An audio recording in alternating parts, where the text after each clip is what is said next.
Para que no digan que en Radio Rendija solo parchamos con chistes y comparendos, hoy tenemos en cabina a alguien que quiere moverle el piso a estos debates, y hasta la Casa de Nariño.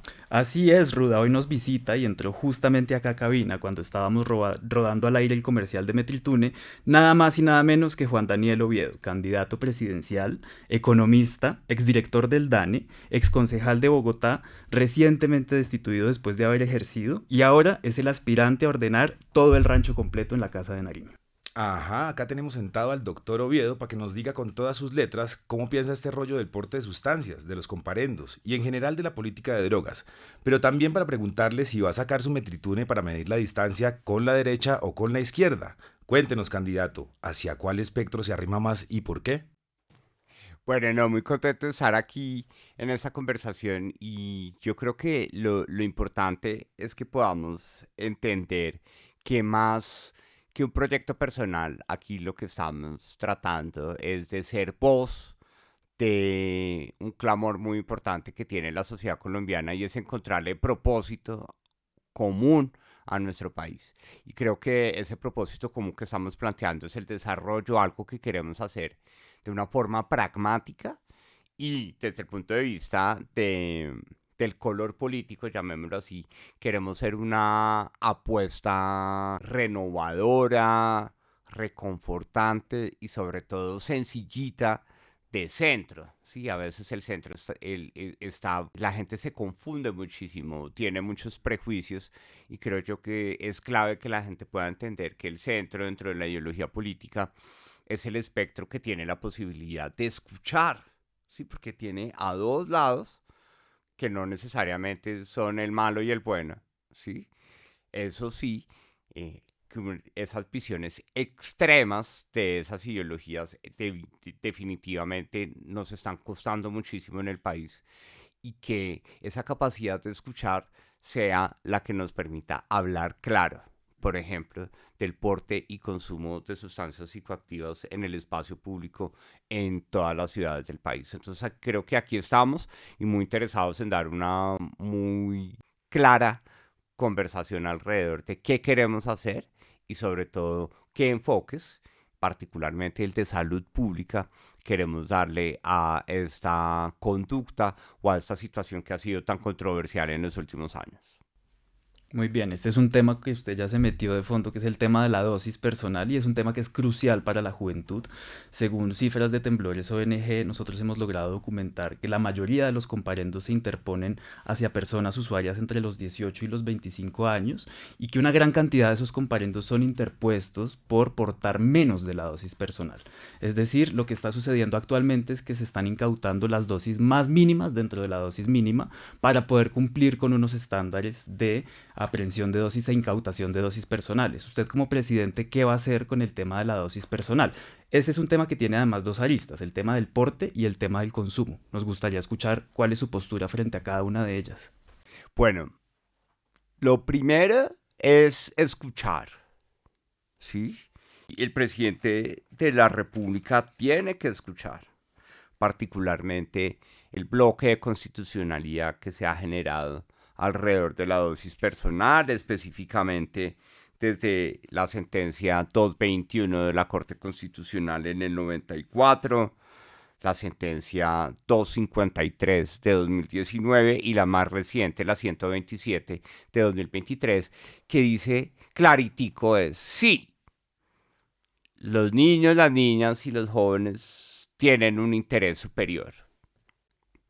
Y deja claro que son los alcaldes y los consejos, las autoridades locales, los que tienen la potestad para dar criterios o regular cómo sucede esta situación del goce también de un derecho inalienable, que es el de la dosis mínima personal, en el espacio público, particularmente en parques y otro tipo de situaciones. Entonces, primero, escuchar que ya hay un bloque de constitucionalidad, ¿sí? Que eso no es ya que yo sea progre o que yo sea marihuanera, ¿sí? O que sea antiderecha, no. Es simplemente el presidente tiene que escuchar que hay un bloque de constitucionalidad y para eso las instituciones y el equilibrio de poderes es clave.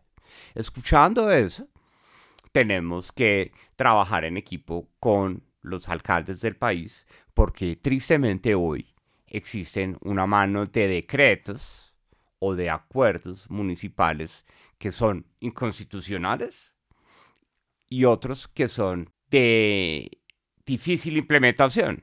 ¿Sí? El caso de Bogotá, ¿sí? Bogotá, por la tibieza de la alcaldía de Carlos Fernando Galán, sigue vigente el decreto que expidió el alcalde Enrique Peñalosa, que es un decreto que prohíbe el porte y consumo de sustancias psicoactivas a 200 metros a la redonda de parques y colegios. Y ese perímetro o ese radio de acción cubre el 97.5% del suelo urbano de la ciudad. Entonces, ese decreto, que es inconstitucional, lo que está diciendo es que en ninguna parte en Bogotá puede haber porte y consumo de sustancias psicoactivas y sobre todo en lo que tiene que ver con la dosis personal. Entonces tenemos que trabajar porque no podemos ser el presidente que derogue esos decretos porque es una potestad de los alcaldes y de los consejos municipales. Déjeme ahí le hago una interrupción pequeña. Si bien el presidente no puede, digamos, darles órdenes directamente a las autoridades municipales y territoriales, sí que tiene bajo su mando al Ministerio de Defensa y a la Fuerza Pública. Ah, claro. ¿Usted cuál sería su propuesta para evitar que la policía siga persiguiendo a los usuarios de la dosis personal y siga persiguiendo a las personas que están solamente portando un porro en la calle? Porque la realidad es que hoy tenemos una jurisprudencia que protege el derecho al porte de la dosis personal, pero en las calles estamos viendo policías que están incautando las dosis más mínimas dentro de la dosis personal. ¿Cuál va a ser su instrucción hacia el Ministerio de Defensa? Me parece genial que hagas esa insistencia porque me lleva al tercer criterio. Ya dijimos, tenemos que escuchar el bloque de constitucionalidad. Tenemos que trabajar en equipo con alcaldes y consejos municipales. Y el tercero, tenemos que ponerle disciplina a esto. ¿Sí? Y la disciplina comienza por casa. Yo como comandante en jefe de la fuerza pública tengo que dejar claro que eso se tiene que respetar y tengo que partir de algo muy sencillo, que son las tablas de acciones mínimas requeridas, famosos TAMIR, que tienen incluidos cuáles son las tareas que debe hacer cada policía al día en una ciudad. Es decir, debe saludar, debe ir a un parque a ver si están fumando porro, debe perseguir a un microtraficante, debe capturar a un ladrón, debe atender un caso de violencia intrafamiliar. Entonces ahí tenemos un incentivo perverso, porque dentro de las TAMIR todavía está la aprehensión de personas que consumen, por ejemplo, marihuana en términos de uso recreativo en el espacio público. Entonces vamos a ajustar la planeación de la acción policial.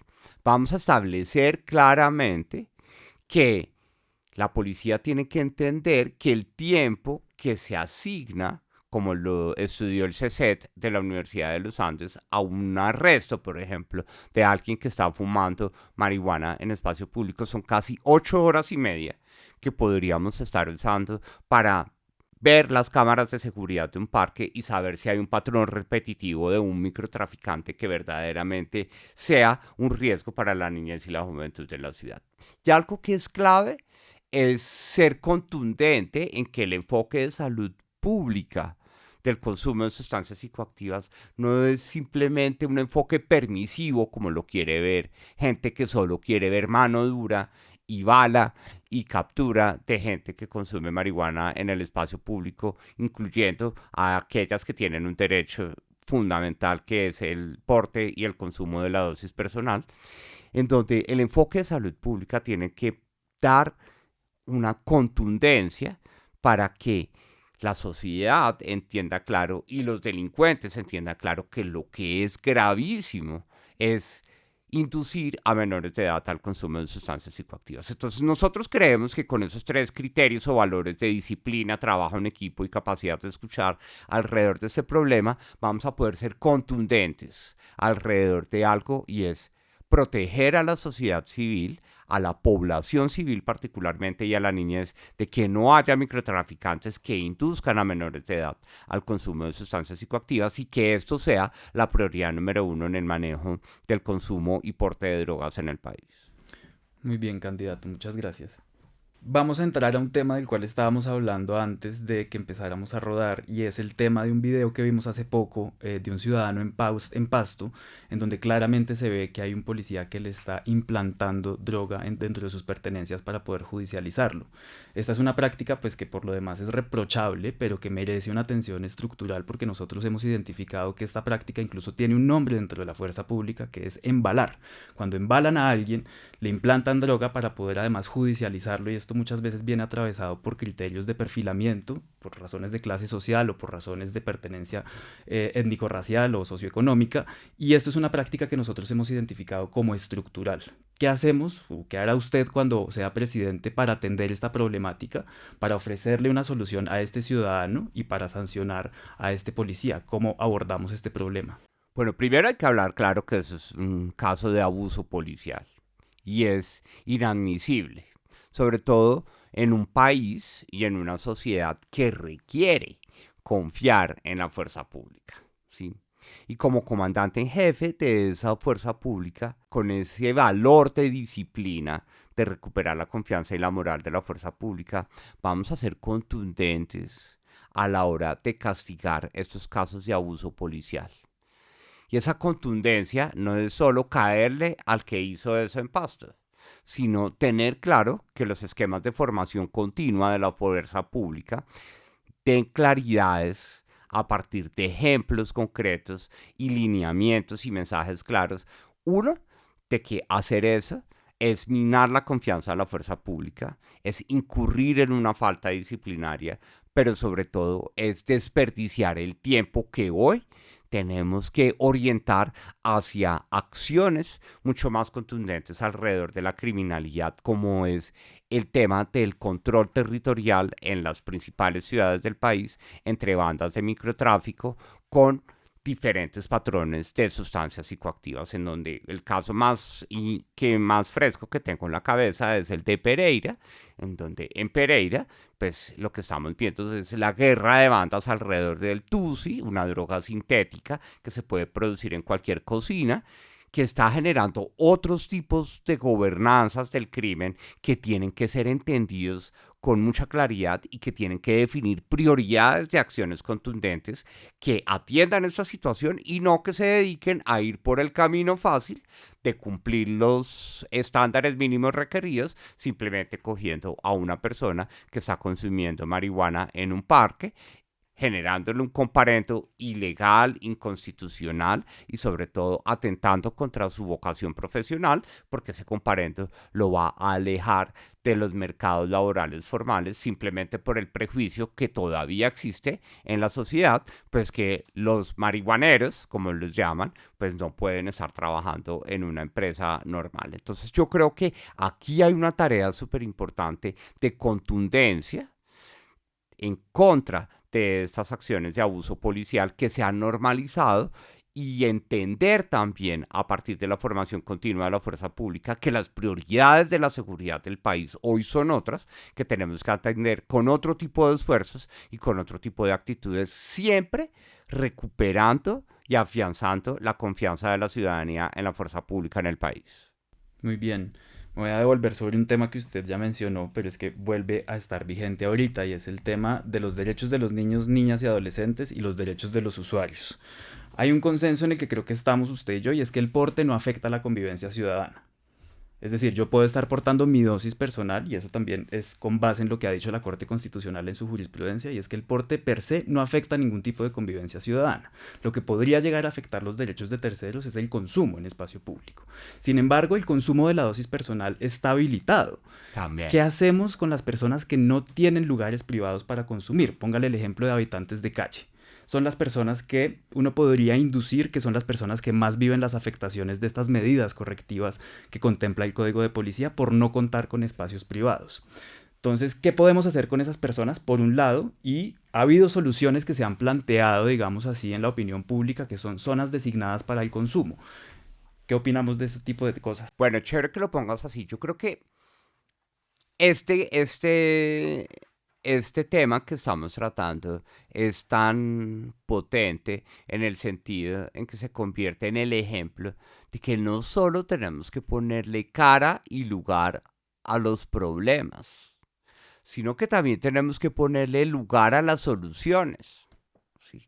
Tú lo mencionas claritico, es decir, el porte no tiene por qué generar una afectación a los niños, niñas y adolescentes en el espacio público. Como cuando es con fines de uso personal, como ha dicho la Corte. El consumo puede generar una afectación de convivencia en zonas que son frecuentemente utilizadas por la niñez, como son los parques, ¿cierto?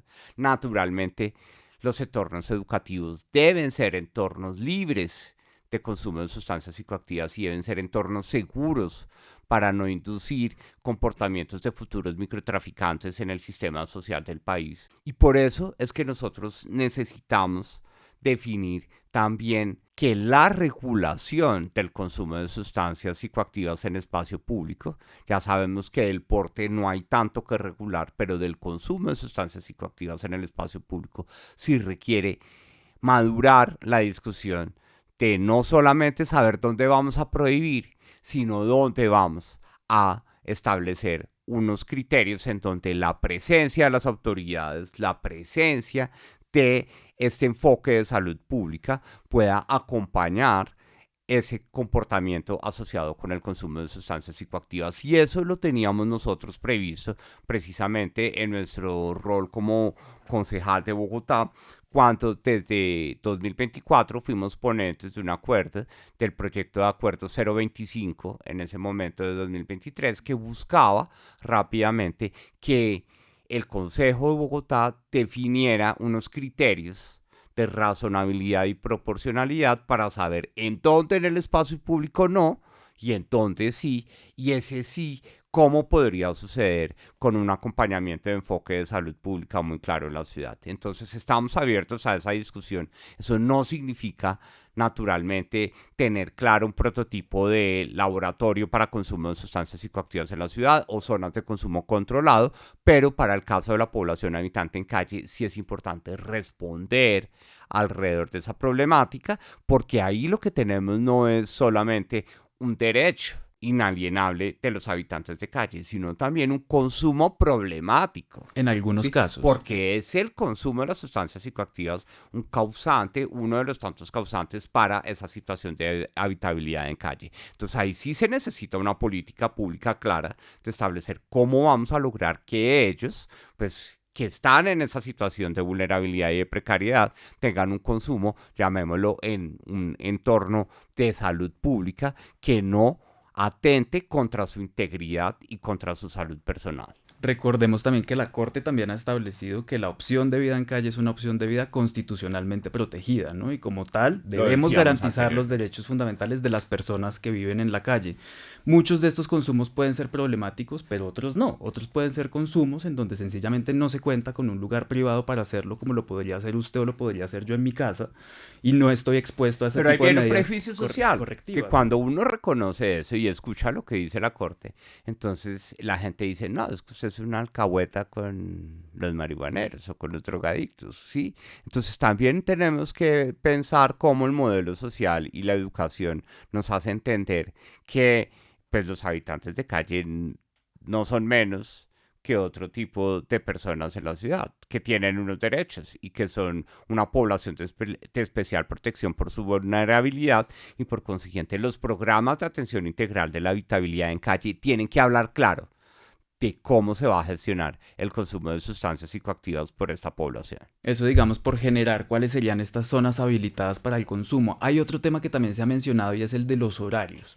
Hay horarios en donde claramente no tiene por qué haber presencia de niños en el espacio público porque están en actividades escolares, por ejemplo. Y ¿qué opina usted, por ejemplo, de que dentro de esos horarios, de 7 de la mañana a 4 de la tarde, se habilite el consumo en ciertas zonas del espacio público para ahí poder hacer un ejercicio de ponderación con los derechos también de los usuarios, teniendo en cuenta que esa es una hora en donde no va a haber flujo de niños, niñas y adolescentes en el espacio público? Bueno, yo creo que eso es parte de la discusión que hay que tener a la hora de ponerle lugar a la solución de la regulación del consumo de sustancias psicoactivas en espacio público. Y eso requiere que la evidencia sea un insumo fundamental. ¿Sí? Necesitamos saber cuáles son los patrones de tráfico de la ciudad, cuáles son los patrones de movilización ciudadana dentro de una ciudad. Necesitamos saber cuáles son esos puntos y momentos de aglomeración ciudadana en donde lo más importante es que nosotros dejemos claro que esos criterios no sean vistos por la ciudadanía como una normalización o como una promoción, porque la sensibilidad de este asunto es que cuando la autoridad y las autoridades públicas hablan de esto, automáticamente la ciudadanía, por los prejuicios que tenemos alrededor del consumo de sustancias psicoactivas, dicen es que usted está motivando y está incentivando a que la gente salga a fumar marihuana a la calle después de las 4 de la tarde, por ejemplo. ¿Sí? Cuando en realidad lo que nosotros tenemos que vislumbrar en ese tipo de regulaciones es que tenemos que establecer cuánto definitivamente no puede suceder eso, ¿sí? Para que esto al mismo tiempo le genere conciencia a los consumidores de cuáles son las conductas que pueden desarrollar, que son conductas que deben ser compatibles con el hecho de que su derecho va hasta cuando afecta las libertades de otras personas, en este caso sujetos de interés general como son los niños, niñas y adolescentes, como lo ha establecido la Corte Constitucional. Hemos hablado un poco de qué hacer y cómo enfocar la fuerza pública para que trabaje de una manera más eficiente, pero me gustaría que aquí nos concentráramos un momento en pensar en ese ciudadano o en esos ciudadanos que son y que se ven afectados por ese tipo de medidas correctivas. ¿Qué hacer con este tipo de casos? Usted como comandante en jefe del Ministerio de Defensa, ¿qué haría con este tipo de casos y cuál sería su instrucción a la policía cuando existe este volumen de comparendos solamente por portar un porro de marihuana cuando la dosis mínima de marihuana es 20 gramos? Bueno, yo creo que eso requiere que nosotros le dejemos claro a la ciudadanía que tenemos que dejar de alimentar el esquema de prejuicios de nuestra sociedad, ¿sí? Y creo yo que ya sabemos, no estamos diciendo que estos comparendos sean inútiles, pero no están alineados con las prioridades que tenemos nosotros en este momento en materia de la dinámica de la seguridad, sobre todo en las ciudades, ¿sí? Hoy en las ciudades tenemos situaciones caóticas de extorsión y de violencia intrafamiliar, ¿sí? Que demandan tiempo y que demandan recursos de la fuerza pública para poder acompañar a la ciudadanía víctima de este tipo de situaciones, tanto de extorsión como sobre todo a las mujeres y a las personas adultas mayores que sufren de violencia intrafamiliar. Entonces yo creo que centrados en el ciudadano, tenemos que entender que las políticas a partir de las cuales debemos tener mano fuerte en contra del microtráfico, debemos tener mano fuerte en contra de la inseguridad asociada con ese microtráfico. Tenemos que lograr que esa mano fuerte no afecte las libertades y sobre todo los derechos individuales de las personas al trabajo.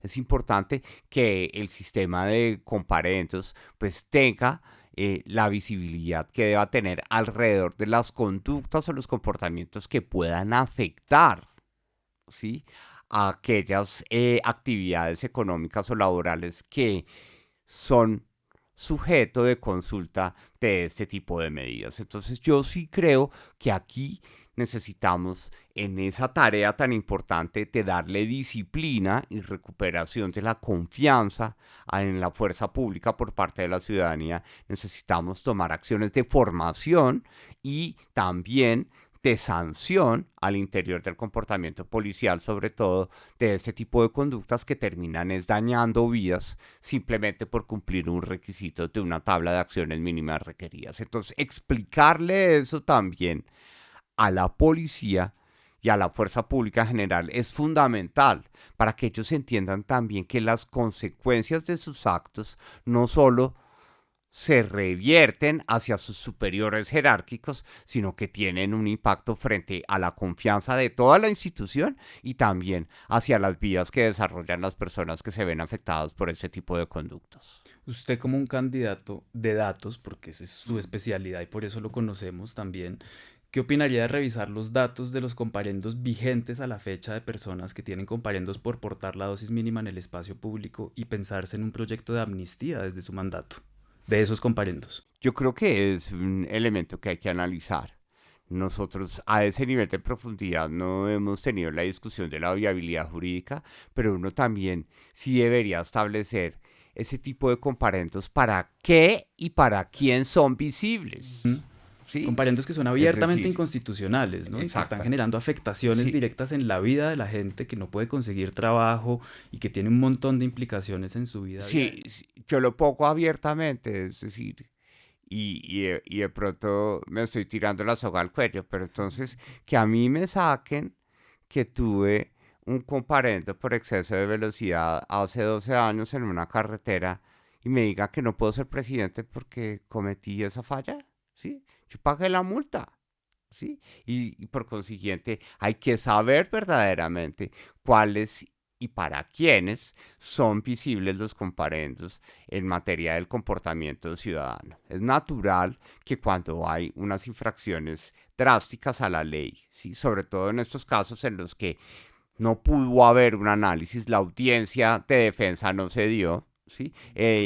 La persona no se pudo defender y explicar que solamente tenía un porro. Situaciones sí requieren una reflexión de fondo de en qué condiciones y para quién son visibles ese tipo de comparendos. Ujú. Candidato, hablemos ahora de cálculos políticos. Al puro comienzo de esta entrevista le preguntamos si se acercaba más con el Metritune a la derecha o a la izquierda. Lo noto muy cerca del progresismo y con una postura muy liberal frente al tema de drogas. ¿No cree que esto le va a quitar algunos de sus votos? Bueno, pues yo creo que, claro, la presidencia se gana con votos. El tema es con qué criterios los buscamos, ¿sí? Si es para que me quieran simplemente o para simplemente negar cuáles son mis principios, pues la verdad, eso no es tan chévere. Yo quiero hacer este proceso político también sintiéndome cómodo con mis principios y sintiendo que tal vez esas posiciones que pueden ser incómodas para muchos papás y mamás que creen que esto es el pecado más importante al que se están enfrentando sus hijos, pues también es importante que haya posiciones que permitan que la ciudadanía piense por fuera de la caja y entienda que hoy estamos en un país que dice que eso es permitido. Estamos en un país en el que la ley desde 2012 nos dice que el consumo de sustancias psicoactivas es un problema de salud pública, ¿sí? Entonces hay que explicarle a la gente en qué país estamos, ¿sí? Y que verdaderamente negar esos principios es desorientarnos de cuáles son las prioridades que verdaderamente nos deben unir alrededor del propósito del desarrollo, basado en el respeto y en el respeto de una diferencia de una sociedad que sabe desde 1994 que el porte y el consumo de la dosis personal es un derecho inalienable de las personas. Lo que hay que ir es más atrás, saber cómo la educación previene, ¿sí? Cómo los entornos educativos son seguros, cómo la familia educa, cómo las escuelas de padres y madres manejan este tema en la conversación entre papás, mamás, cuidadores y hijos e hijas, pero sobre todo cómo la política deja de pensar en lo políticamente correcto o en lo políticamente conveniente y se convierte también en el arte de corregir errores y corregir problemas y decir, no se trata que vayamos a normalizar el consumo. Se trata de establecer aquí en el tema que nos une es cuáles son los lugares que están completamente vetados para el consumo de sustancias psicoactivas en el espacio público y cuáles son aquellos que van a facilitar con el debido acompañamiento y enfoque de salud pública que esas personas que presentan esas problemáticas no se sientan ni criminalizadas, sino que al contrario se sientan ni estigmatizados, sino que al contrario se sientan parte de la solución, de cómo el sistema de salud pública les brinda alternativas para que ellos puedan tomar la decisión de abandonar ese tipo de conductas si verdaderamente están afectando su comportamiento social o su comportamiento productivo, laboral o incluso su comportamiento político, como lo hemos visto en diferentes escenarios de la vida pública nacional. Volviendo al tema de salud pública, hay un tema que yo quería preguntarle que ha tenido ejemplos exitosos en el mundo, que es el tema de las salas de consumo supervisado. Aquí en Bogotá tenemos ahora el Centro Cambie, que es de las primeras experiencias en Latinoamérica, en donde se está haciendo un tema de sustitución de jeringas, se está haciendo un tema de información hacia las personas usuarias para, sobre todo, reducir muertes asociadas a la sobredosis, que es un tema crucial en cierto tipo de drogas inyectables. ¿Qué opina usted de las salas de consumo supervisado? ¿Siente que durante su mandato veríamos unas salas de consumo supervisado para atender precisamente el problema de salud pública?